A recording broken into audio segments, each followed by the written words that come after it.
जुबैर खान बागी साहब, आप बराबर चालकों के लिए बात उठाते रहे, सवाल उठाते रहे। इस समय जो रिक्शा चालकों का QR कोड तो नहीं मिला और रूट को लेकर जो मामला है, क्या क्या समाधान हो रहा है कि नहीं? देखिए, रूट की समस्या तो है ही, लेकिन रूट से बड़ी समस्या एक और है, वो स्टैंड पार्किंग की। पिछले 5 महीने से इनका जो है टेंडर वगैरह बंद था, और 12 मई को चिनप्पा साहब और नगर आयुक्त साहब के साथ जो बैठक हुई हम लोगों की, उस बैठक में चिनप्पा साहब और नगर आयुक्त ने कहा कि हम चुनाव के बाद स्टैंडों की व्यवस्था करेंगे। चुनाव बीते करीब करीब 5 से 6 महीना हो गया, अभी तक स्टैंड की व्यवस्था नहीं हुई, लेकिन टेंडर फिर उनका जारी हो गया और लगातार सिटी स्टेशन और कैंट, इन 2 जगहों से लगातार ड्राइवरों को साथ अभद्र व्यवहार, मारपीट, यहाँ तक कि चाबी छीनना। एक ड्राइवर का तो ड्राइविंग लाइसेंस भी सिटी स्टेशन पे रख लिया गया, उसको अभी 3-4 रोज हो गया दिया नहीं गया। इससे हमने ठेकेदार जो संजय सिंह है उनसे फोन पे बात की, और उनका जो ठेका देख रहे हैं सतेंद्र सिंह, उनसे भी बात की मैंने, तो उन्होंने कहा ठीक है, त्योहार है, मैं दिला दूंगा, ये वो है। लेकिन कल तक अभी उनका जो है ड्राइविंग लाइसेंस मिला नहीं था। जो लिया था वो बंदा कह रहा है कि मुझे नहीं मालूम। फिर मैंने जब संजय सिंह को फोन मिलाया तो उन्होंने कहा नहीं, आप शांत रहिए, हम उसको दिला देते हैं। लेकिन आखिर ये हरकतें हो क्यों रही है? प्रशासन को खाली ई रिक्शा चालक ही दिख रहा है। उनकी जो सुविधाएं हैं, जो व्यवस्थाएं हैं, वो कब प्रशासन मुहैया कराएगा? सीपी साहब, एसपी ट्रैफिक महोदय राजीव पांडे जी 2-3 दिन कैंट पे बड़ा हो हल्ला मचाए, ये बैरिकेडिंग करूंगा, यहाँ पाइप लगाऊंगा, ये करूंगा, वो करूंगा। हम लोग भी साथ में थे, अच्छा लगा, चलो कुछ होगा। लेकिन केवल इस तरह नगर निगम कागजों पे स्टैंड बना के देता है, इसलिए इन्होंने मुंह से स्टैंड बना के दे दिया, जमीन पर स्टैंड बना नहीं। तो प्रशासन जो बार बार आरोप लगाता है कि ई रिक्शा और ऑटो रिक्शा से जाम होता है, तो क्या ई रिक्शा पे बारकोड लगाने के बाद बनारस की जाम की समस्या खत्म हो गई? तो जाम की समस्या के कई कारण हैं। केवल ई रिक्शा, ऑटो रिक्शा पे आरोप लगा के और उनके ऊपर विशेष अभियान, तमाम तरह के अभियान चला के उनका शोषण और अत्याचार करने के अलावा इनके पास दूसरा कोई विभाग और दूसरा कोई ऐसी चीज है जो सही करे? ये और चीजों पे क्यों नहीं फोकस कर रहा है? किस तरह से आपकी मांग रही है कि रोड पे बांटा जाए, तो क्या किस तरह से प्रशासन आपकी बातों को समझ रही है?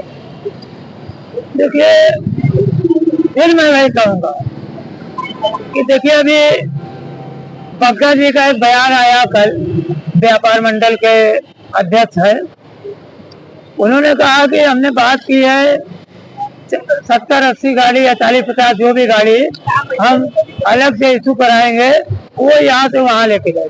दरअसल ये रूट भी कुछ लोगों का बिजनेस बनाने का काम करने जा रहे प्रशासन, कुछ लोगों का ये बिजनेस बनाएगी, ये धंधा शुरू करेंगे। किसी को 40 गाड़ियों का परमिशन देंगे, किसी को 50 गाड़ियों का परमिशन देंगे, और वो चालकों से एक निश्चित धनराशि वसूल करेंगे लोग, तब उसे चले। तो ये रूट लूट के साथ एक धंधा भी बनने जा रहा है, इसके भी प्रशासन संज्ञान में है। आपका पता चला कि आप परिवार फोरम के राष्ट्रीय अध्यक्ष बनाए गए हैं, क्या लगता है? नहीं, परिवार फोरम तमाम संगठनों में मैं इतने संगठन का पदाधिकारी हूँ, जितना एक यूनियन और संगठन में पद होते हैं उतने पद तो सब मेरे पास अकेले पड़े हुए। वो जो मैं कल डाला आवाम ऑटो यूनियन का, वो कुछ लोग मुझसे प्रमाण पत्र मांग रहे थे कि आप पदाधिकारी हैं, प्रमाण पत्र दीजिए। तो मैंने उसी के आधार पर मैंने कहा कि प्रमाण पत्र हमसे मत मांगो, मेरे पास प्रमाण पत्र एक झोला भर के रखा हुआ है ना। प्रमाण पत्र हमारे पास ये है कि गिन नहीं पाओगे। कितने आई कार्ड उसे खूंटी पर टंगे हुए हैं। तो प्रमाण पत्र और पदाधिकारी बनने से ही नहीं समस्या का समाधान होता है, समस्या का समाधान करना पड़ता है। और हम हिंदुस्तान में, हम भारत देश में हैं, हमें संविधान इजाजत देता है कि हम अपनी समस्याओं के लिए, अपनी परेशानियों के लिए हम स्वयं आवाज उठा दे सकते। तो आवाज उठाने के लिए, गलत चीजों को रखने के लिए किसी पद और किसी संगठन की जरूरत नहीं होती। ये तो संविधान हर व्यक्ति को इजाजत देता है। तो ऐसे लोगों को मैं ये बताने के लिए वो डाला था कि पदाधिकारी और रजिस्ट्रेशन एक अलग चीज है, और जमीन पर हकीकत में चालकों के लिए एक बेहतर काम करना एक अलग चीज है।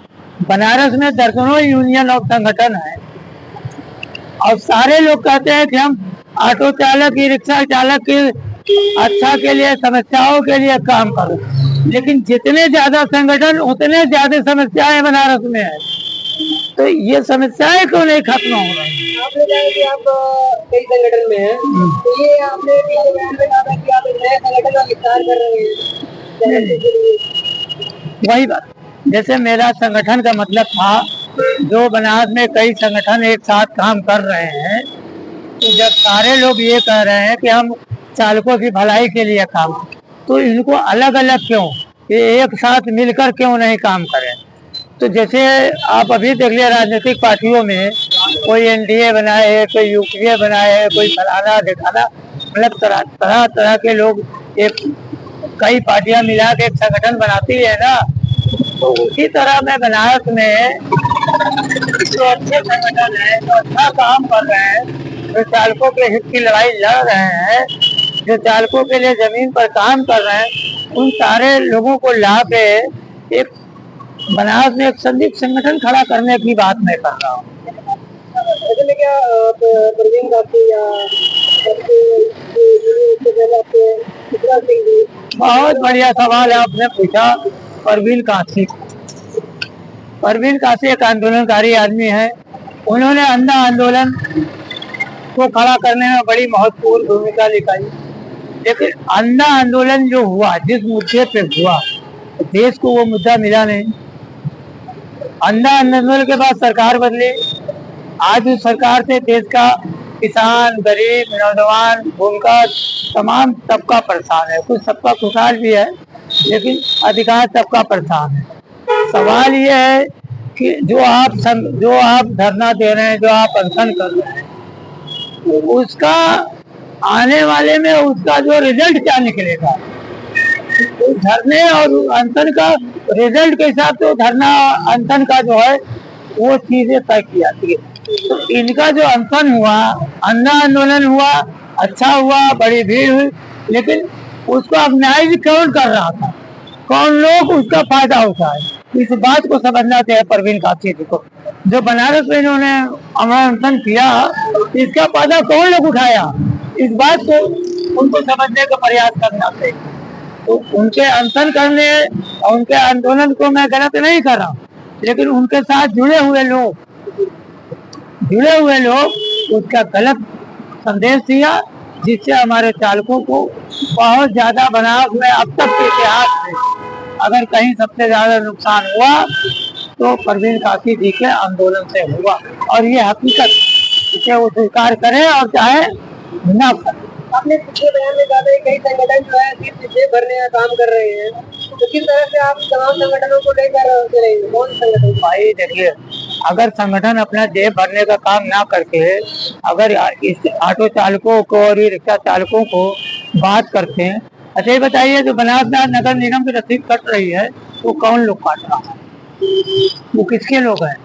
ठेकेदार बदल जाता है, नाम बदल जाता है, ठेकेदार की धनराशि बढ़ जाती है, लेकिन रसीद काटने वाले तो 20 साल पहले काट रहे तो वही आज काट रहे। इसका जिम्मेदार ठेकेदार है कि रसीद काटने वाले? और जब ठेकेदार 50 लाख 45 लाख रुपया देगा तो खामखा भाई उनको पैसा लेगा।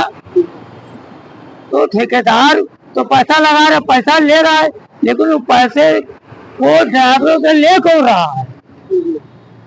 कौन लोग ले रहे हैं?